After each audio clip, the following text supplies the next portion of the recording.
এবার বিজয়ের মাসকে কেন্দ্র করে শেখ হাসিনাকে দেশে ফেরানোর জন্য কঠোর আন্দোলনের ডাক দিয়েছে আওয়ামী লীগ। আর এই কর্মসূচির প্রধান হিসেবে থাকছেন সাবেক এমপি ও ক্রিকেটার মাশরাফি বিন মুর্তজা।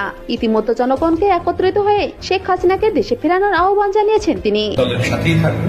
আপনারা হয়তো তখন আমাকে গালি দিতে পারেন, ট্রল করতে পারেন, which is up to you. Come on Tigers, show the world how good you are. Assalamu alaikum. শপথ করছি যে প্রধানমন্ত্রী শেখ হাসিনার স্বদেশ প্রত্যাবর্তন সফল ও নির্বিঘ্ন করার লক্ষ্যে সকল কর্মকাণ্ড পরিচালনা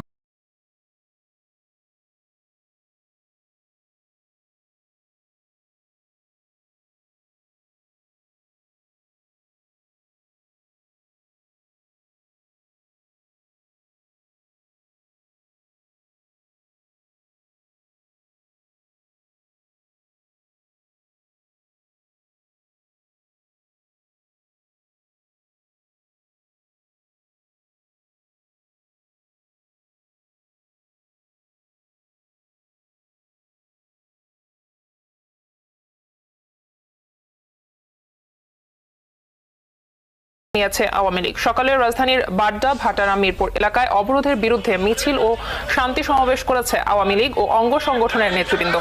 রাজধানীর প্রধান সড়ক সহ অলিগলিতেও অবস্থান নিয়েছে সরকার দলীয় নেতাকর্মীরা। আচ্ছা শোনেন, আর দেখতে হবে না, হঠাৎ করে কেন আওয়ামী লীগের হাজার হাজার কর্মীরা ঢাকা শহরে আপনার সমাবেশের করতেছে কিংবা আন্দোলনে ডাক দিল, হঠাৎ কেন? সেটি হচ্ছে আপনারা অনেকে জানেন, অন্তর্বর্তীকালে সরকার ডক্টর মোহাম্মদ ইউনূস বাংলাদেশের নির্বাচনের একটা আভাস দিলেন যে বাংলাদেশে নির্বাচন হতে পারে 2026-এর শেষ দিক দিয়ে। যখন নাকি আসলে এই ধরনের একটা কথা বা বক্তব্য রাখেন, ঠিক অনেকেই বা অনেক মিডিয়াতে শোনা যাচ্ছে যে আওয়ামী লীগকে নাকি নিষেধাজ্ঞা করে দিচ্ছে। শুধু এটাই না, এই নির্বাচনে আপনার অংশগ্রহণ করবে আপনার বিএনপির বিপরীতে আপনার জামাত ইসলাম, এবং জামাত ইসলামের বিপরীতে থাকবে সমন্বয়করা।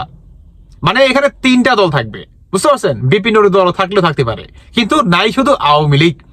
এর জন্যই আপনার এই আওয়ামী লীগের এত বড় সমাবেশের ডাক। এখন আসুন পার্থ সাহেবের একটা বক্তব্য শুনে আসি, তারপরে বাকি কথা বলছি। তবে কিছু কথা খোলাখুলি বলে দিতে চাই ইউনূস সাহেব আপনাকে এবং আপনার সরকারকে। ইদানিংকালে আমরা দেখতে পাচ্ছি আপনার কিছু উপদেষ্টাদের কিছু কথাবার্তায় যে তারা আমাদের প্রতি এমন বিরূপ প্রতিক্রিয়া দেয়, এমন ভাবে কথা বলে, এমনকি মনে হয় যে এই আন্দোলন শুধুমাত্র তাদেরই আন্দোলন।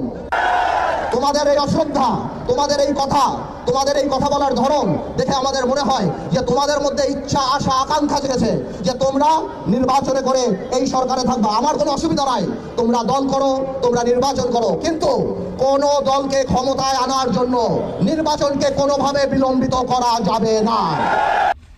আচ্ছা শুনলেন তো? আমি একটা কথা বলি, শুনেন।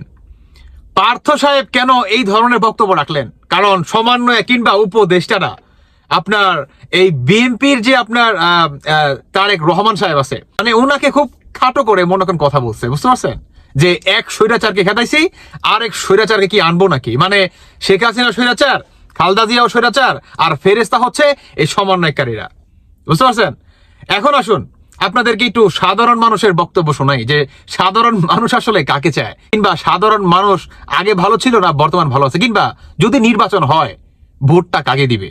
আসুন শুনে আসি। না হলে কোনো কিছু দাম কমতেছে না, দেশ তো আগে যতটুকু ভালো ছিল দেখতেছি তার থেকে এখন আসলে এটা বললাম না যে হয়তো অনেকেই এটা নিয়ে অনেক কিছু তৈরি করে ফেলবে, কিন্তু এটাই মনে হচ্ছে যে আসলে আমরা যা করেছি মনে হয় ভুলই করেছি, কারণ কোনো কিছুর উন্নয়ন দেখতেছি না, বরঞ্চ একটা নাট্যমঞ্চ তৈরি হয়ে গিয়েছে। এই নাট্যমঞ্চ থেকে দয়া করে আমাদেরকে রেহাই দিবেন। আচ্ছা শুনেন, আমি আপনাদের ফার্স্টে 2টা ভিডিও দেখাইলাম যে পার্থ সাহেবের আর হচ্ছে সাধারণ মানুষের। এখন আমি একটা কথা বলি, শুনেন। তারা চাচ্ছে আওয়ামী লীগকে আন্ডারগ্রাউন্ডে পাঠাতে। তো আমার কথা হচ্ছে ভাই,